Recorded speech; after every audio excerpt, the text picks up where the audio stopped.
Hey guys, welcome back to New Life Church's Life Group Training Sessions. My name's Kurt. I'm one of the staff here, and our goal is to equip you to have the best life group ever. Now, today I want to talk to you about 7 easy steps to a great first life group. Now, maybe you're new to leading a life group, or maybe you've been considering leading a life group, or maybe you've been leading for a long time and you just want a little refresher. So I want to share with you a few things that are going to help you and your life group rock. So the most important meeting for your life group is always the very first one. It's the first one ever. It's the first one of each new semester. And the reason is because each person there, when they show up for the very first time, they're going to judge the future of the group based off their first experience.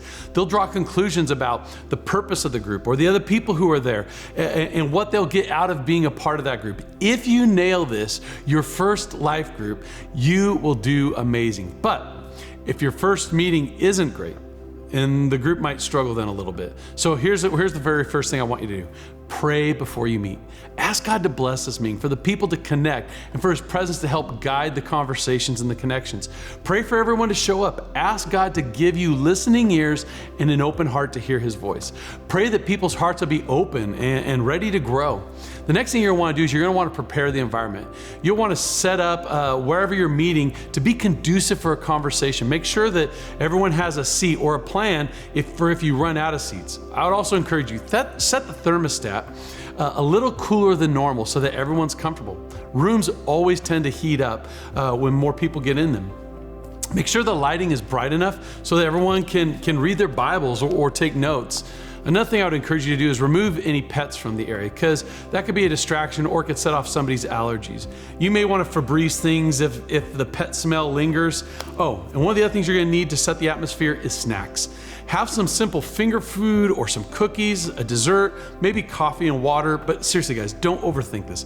Don't feel pressure to overdo it and make some elaborate meal. That's not what it's all about. Just have something there for them. Something is always better than nothing.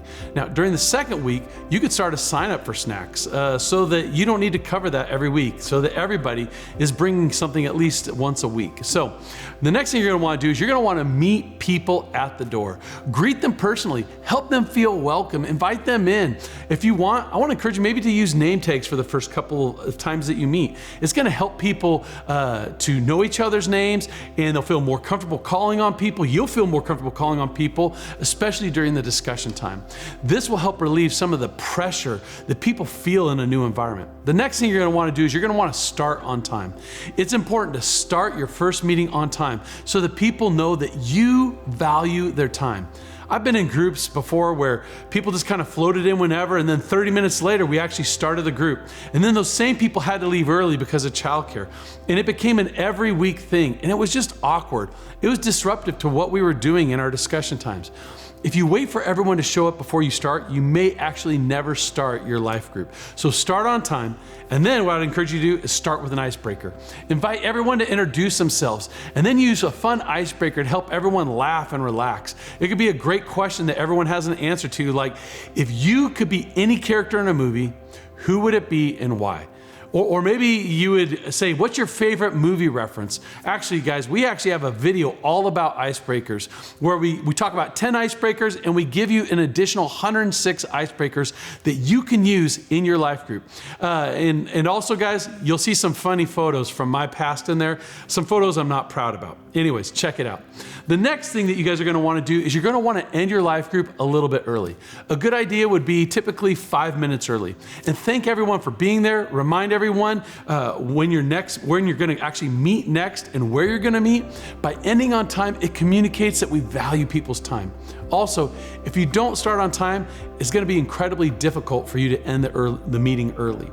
The last thing you're going to want to do is close in prayer. During the first meeting, you might want to hold off on taking prayer requests unless they naturally present themselves. I would recommend actually taking prayer requests in the second week when people feel more comfortable with one another. I want to also encourage you to text your members a few days after your first meeting.